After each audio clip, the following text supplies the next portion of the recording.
We are continuing, as you can tell, with our series on peacemaking. We are talking about spiritual peacemaking, making peace with ourselves and the world. Last week we talked a little bit about how we can make peace with ourselves, and today we're talking about a peace that heals the world. Could you and I create and become and embody a peace that could actually heal the world? And it's a slightly shorter message today because we're going to do a little bit more ritual work, ceremony, meditation with that heart. So hang on to it. Please do not eat it. It's not candy. I got one too, so I'm going to hold mine here for this message.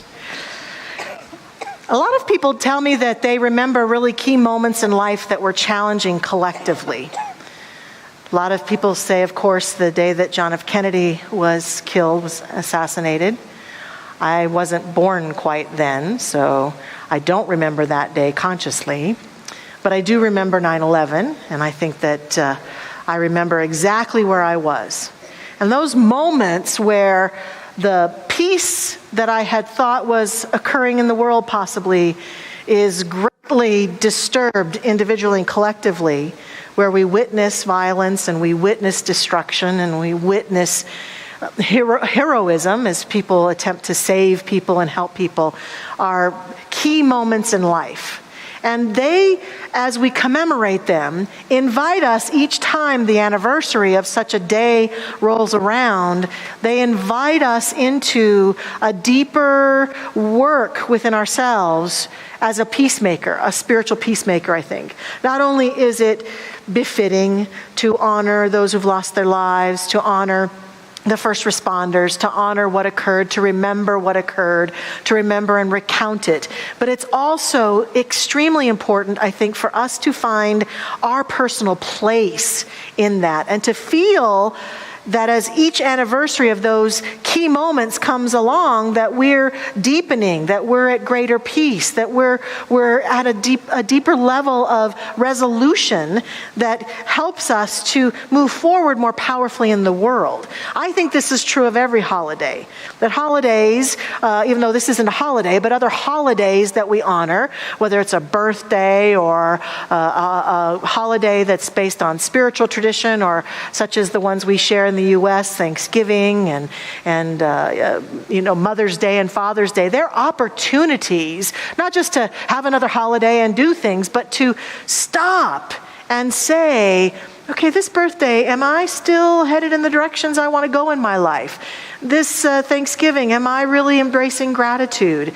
This Christmas, am I deepening into the Christ nature of my being? This Hanukkah, am I embracing the light that is within me? It's an opportunity to constantly be stopping with the placement of time and looking at it and doing our work.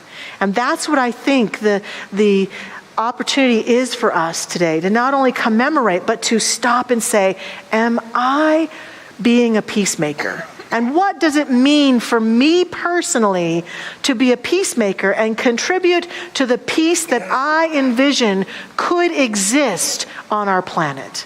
How am I being? What am I doing? How am I behaving? Where might there be some places that I'm not actually in alignment with being a peacemaker, that I'm needing to and willing to look at?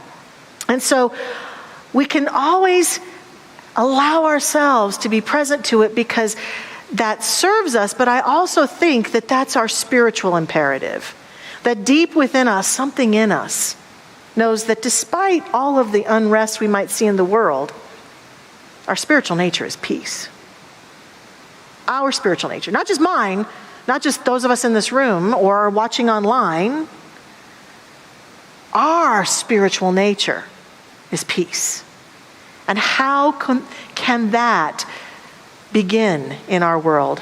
The late, great John Lewis says, not one of us can rest, be happy, be at home, be at peace with ourselves until we end hatred and division. I think that's part of the unrest, the not so peacefulness, is as we look around in our world right now, we see broad strokes of hatred and division and divisiveness and places where people aren't coming together to solve problems, but instead are dividing.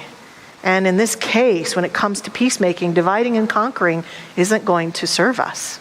We can't do that to be peacemakers. And so how do we end that? And so I personally take lots of effort in my life to ask myself often, what is it that I am letting disturb my peace? And I will ask you that today. What's disturbing your peace? When I think about it in terms of issues in the world, here's where I get caught up in the middle of the night thinking about things. And I've said this before, I cannot make sense of the fact that in 2022, there's even a single human being that doesn't have a roof over their head and is wandering the streets. I have a hard time believing that we as a world are letting even one child wake up hungry today without food. I have a hard time with the violence that I see. I have a hard time understanding why people can't talk to each other with more civility and can't respect and honor each other's points of view. I have a very difficult time with people who appear to be intolerant of people's choices to live their own life and love who they want to love and live how they want to live. Ernest Holmes, our founder, used to talk about, living how we want to live as long as we're not harming another person. And many people are living and not harming another person and being judged and experiencing intolerance. I have a hard time with bullying. I was bullied myself. I have a hard time. And so I want to solve these issues. I want these issues to go away. And I could go on. And I think every one of us probably has places in our lives where we look out at the world and we say, how in the world can that still be happening? And so it disturbs my peace. I have a hard time. I have to look at it. I have to work really hard to regain peace when I start thinking about these issues. And when I get to the bottom of it, when I go below it and say, what's below the surface of that? The true thing that's at the surface of all of it is, I feel helpless. Sometimes hopeless, but helpless. How can I, little me, solve the people's experience of homelessness in the world? How can little old me feed all the children on the planet? It seems impossible. So my choice when I feel helpless is the only way that I sometimes think that I can deal with it is just to continue to be angry at it and frustrated by it. At least that's something productive, right? At least I'm taking a stand, right? And yet, I'm not sure that actually contributes to the solution of any of those issues or any of the issues any of us are concerned in. When I indulge my disturbance, I only add to the issue. I'm only a contribution of not peace. I'm only making it worse. What if little old me is actually making it worse? Now that I don't want to do, ever. So I have to then ask myself, what's my piece of the peace? Which is a lot about what I talked about last week. I talked about how my peace is your peace, how each one of us has a place within that peacefulness. But I want to talk about being peacemakers in the world today, and it still involves each one of us paying attention to our piece of the peace.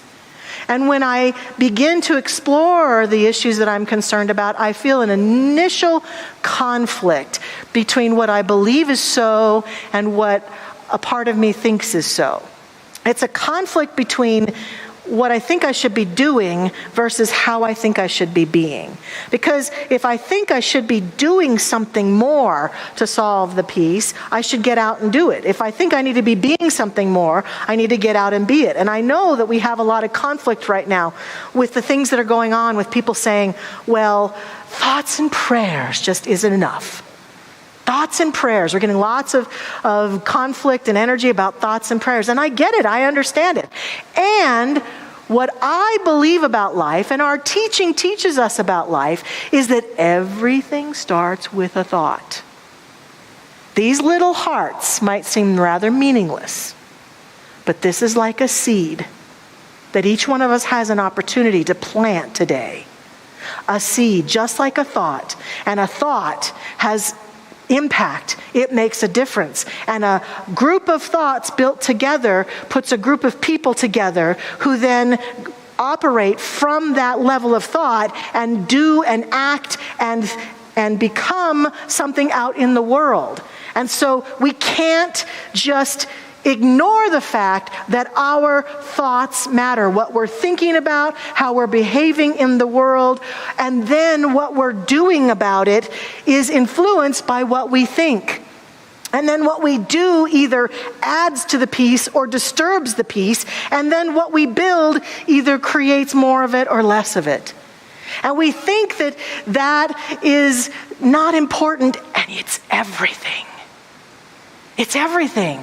And we don't get to stand here where we are and look out at the world and scream and yell about what we think Putin's doing over in Russia while we are at war with our neighbor over a fence. We don't get to scream and yell about the politicians in any country while we are on social media attacking fervently the persons in that other political party. It doesn't work like that. You see, we think none of that counts. All of it counts. And all of it builds mental equivalence, and all of it builds energy, and all of it builds force that then either continues to perpetuate the issues of the day that some of us are most concerned about, or invites us in our own personal living to be a piece of the peace that stands as a peacemaker in every situation. That is the challenge. And to stop criticizing each other. If someone I know wants to go out and march or protest or do something, influence legislation, I bless them. That may not be mine to do, but I bless them. We get to stop being angry in our efforts to create peace, because here's the thing. The energy with which we plant the seed is the energy with which it manifests. So you don't get to plant seeds of peace with deep anger and pissosity and think it's going to work. It doesn't work like that. However, what I know is that there is a divine call to each one of us that says, I know that I am the peace and that I can be the peace. There's a divine discontent, which is that dissonance between the part of me that knows and can envision and can feel and can sense the peace that could break out on this planet, and then can see the dissonance of what's so, and can use that divine power within me at every level of my being to contribute to greater peace. So that means that the seeds that I plant, the thoughts that I think, the work that I do within myself, the way that I treat other people, and the way that I move out into the world to create peaceful alternatives and initiatives has all to do with how it will come about. And the more peaceful I can be, following my own divine guidance, following my own impetus forward, the more that can happen and can burst out into the world. And we get a sense of what's mine to do. Is mine right now thoughts and prayers, or is mine some order to go out and do something? Is mine a contribution that is of money or resources, or is mine prayerfulness and meditation? And I come back to my heart, and I come back to my source, and I come back to the center of my being over and over. In fact, the beautiful Buddhist nun, Pema Chodron, says, remember that this is not something we just do once or twice. Interrupting our destructive habits and awakening our heart is the work of a lifetime. It returns us to our oneness over and over again. Now, our founder, Ernest Holmes, as well as many spiritual leaders, say something really important about oneness that I think we have to remember. Oneness is not sameness. Part of where we get caught up is we think, if everybody would just do what I do, it would be fine. If everybody would just see it the way I see it, and we project that onto our kids kids and our spouse and our neighbors and our friends and people in the world. And we can do that with our political beliefs, our spiritual beliefs, our ideas about right and wrong. And we get to understand that I can be one and feel my oneness with someone while we have completely diverse ideas about things. And we have to watch the tendency within us, even within this faith tradition, to say, if everybody would just go to Mile High Church, the world would be a better place. Right? Yeah.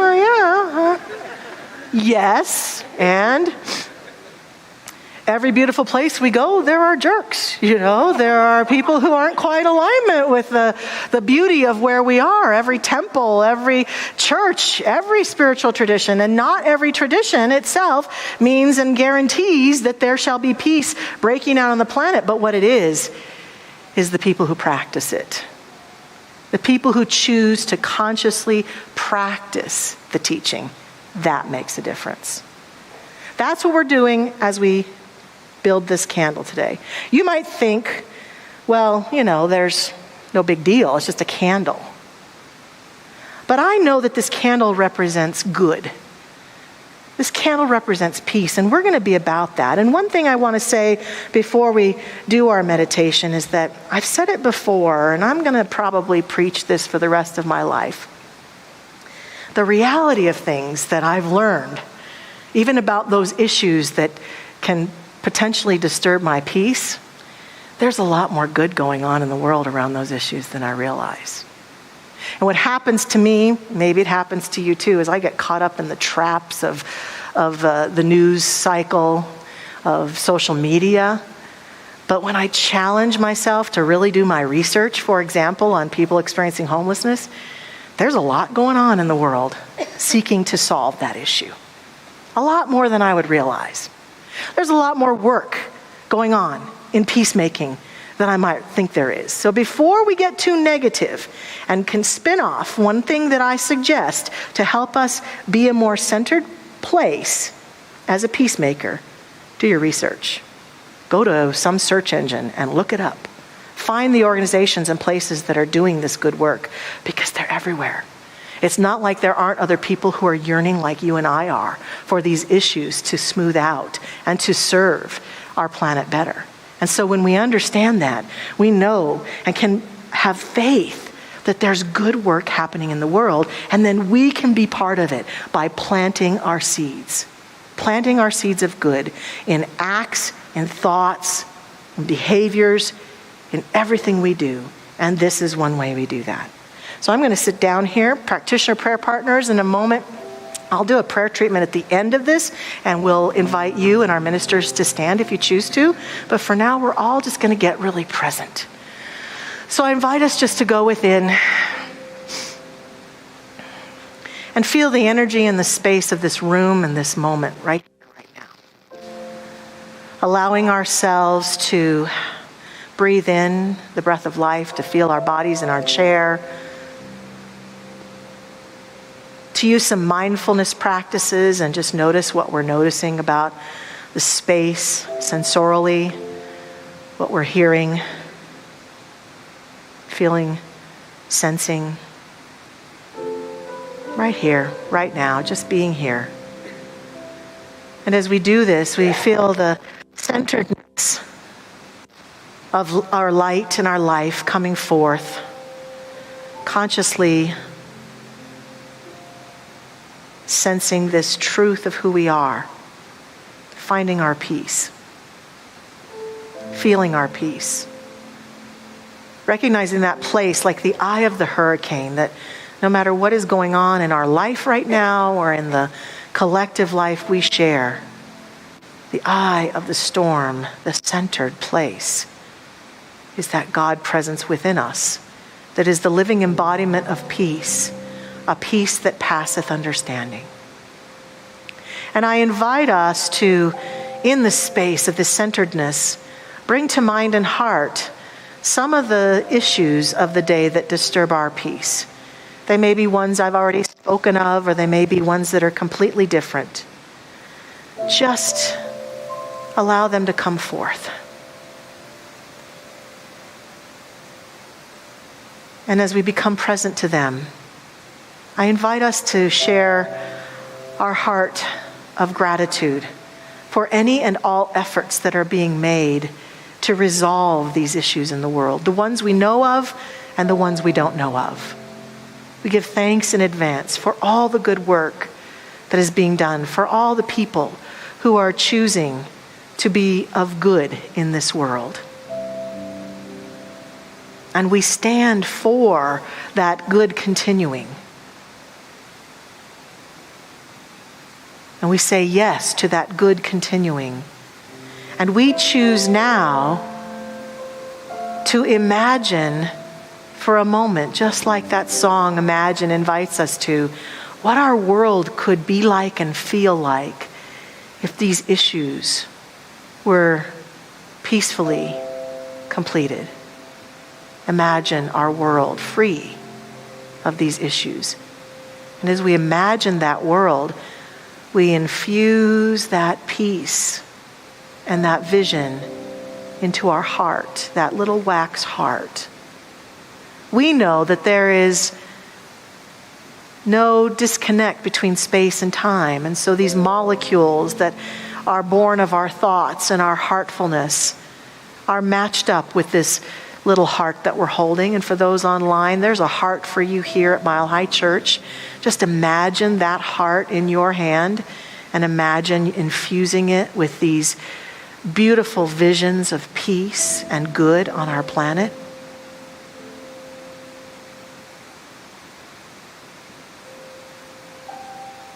And feel that call within our hearts for this greater peace.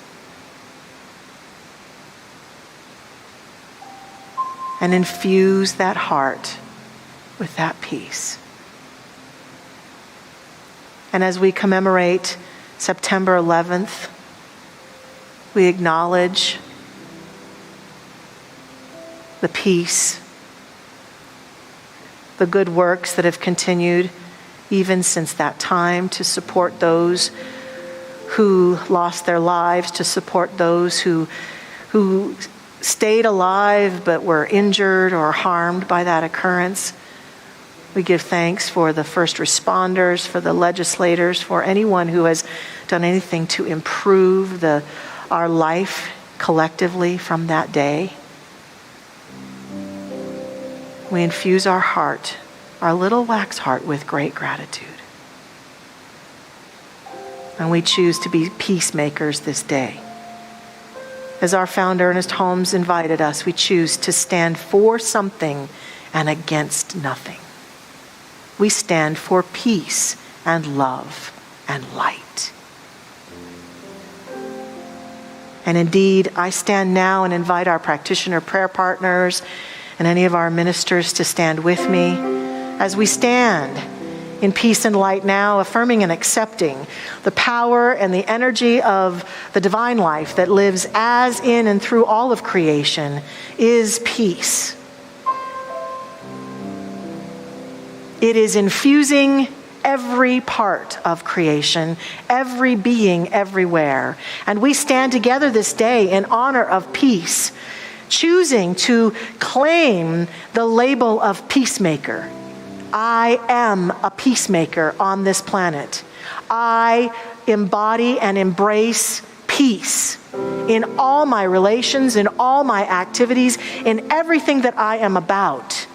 I allow myself to put first in my heart, in my words and my actions, in my thoughts and in my prayers, the intention of myself as a peacemaker.